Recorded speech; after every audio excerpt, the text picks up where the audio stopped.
Bonjour. Je vais vous parler du chapitre 8 en chimie sur le principe de Le Chatelier.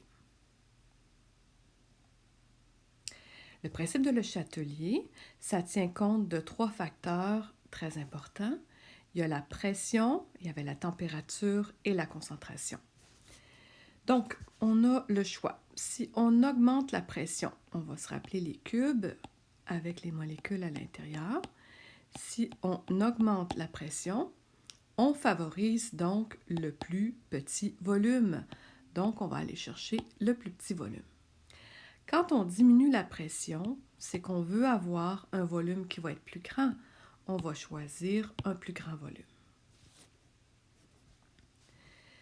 On va tenir compte des substances gazeuses et gazeuses seulement. Donc, on va laisser tomber le solide. Au début, dans le contenant, on se rappelle qu'il y a du H2 et du CH4. Si on augmente la pression, on va favoriser le plus petit volume.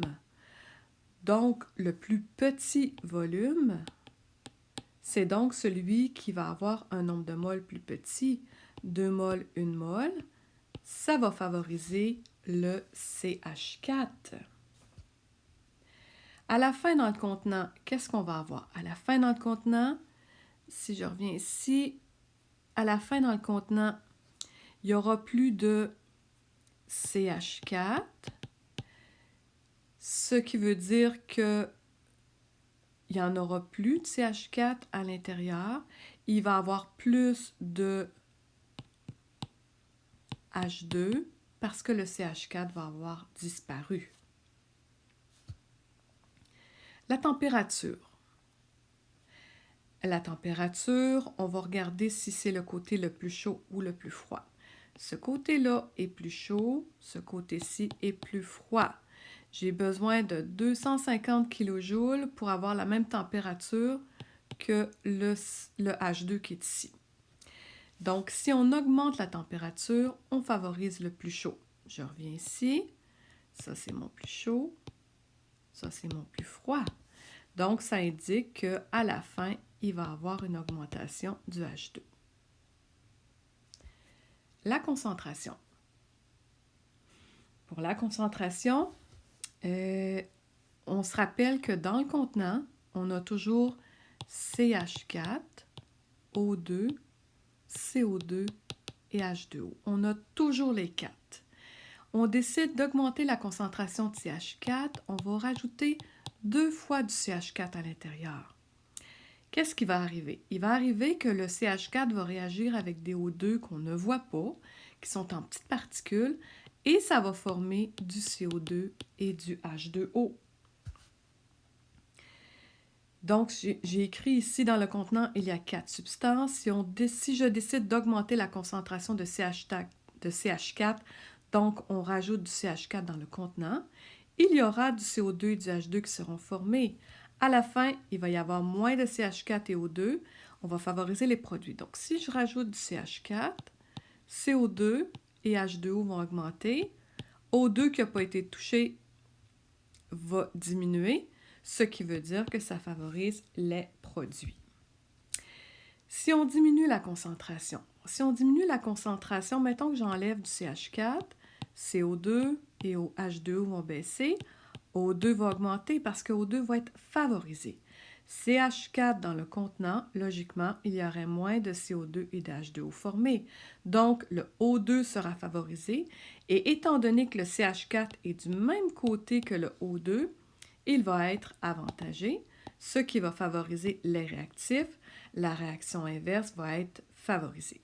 Donc, à la fin, il va y avoir du CH4 et du O2 dans le contenant. OK, dans les 4 réactions ici, je vais regarder, on diminue la température. OK, donc ça, c'est mon plus chaud, ça, c'est mon plus froid, ça, c'est mon plus froid, ça, c'est mon plus chaud. Ça et ça, ben on fait rien parce qu'il n'y a pas de kilojoules. Ça, c'est mon plus chaud. Ça, c'est mon plus froid. Si on diminue la température, on favorise le plus froid. Donc, direct, inverse, direct.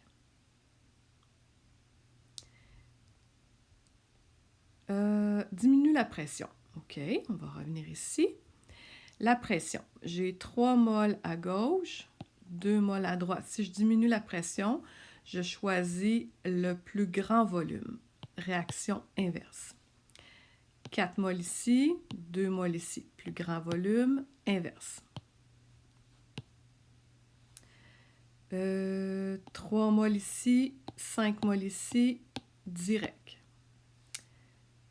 Ça, c'est pas bon, ça fait 0. Ça, c'est pas bon, ça fait 1.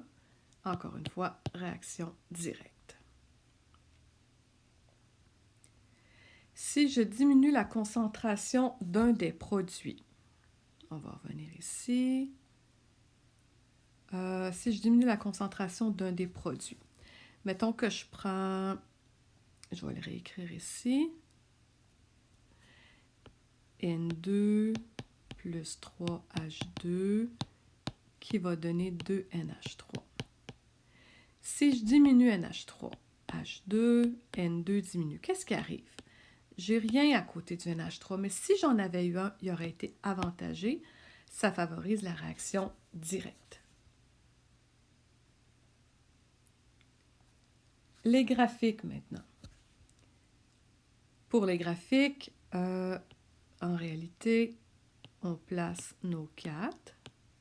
OK, donc j'ai CH4, H2S, CS2 et H2. Mettons que je décide d'augmenter la concentration de H4. J'augmente la concentration de H4, il redescend après. CS2 augmente, H2 augmente et H2S diminue. Ça va pour ça. OK, donc là, c'est la fin du diaporama. Juste se rappeler, quand on parle de température, on va aller chercher le plus chaud et le plus froid, dépendant où sont placés les kilojoules. Quand on parle de pression, on va regarder le volume. Donc, on va regarder le nombre de moles à gauche et le nombre de moles à droite de la flèche.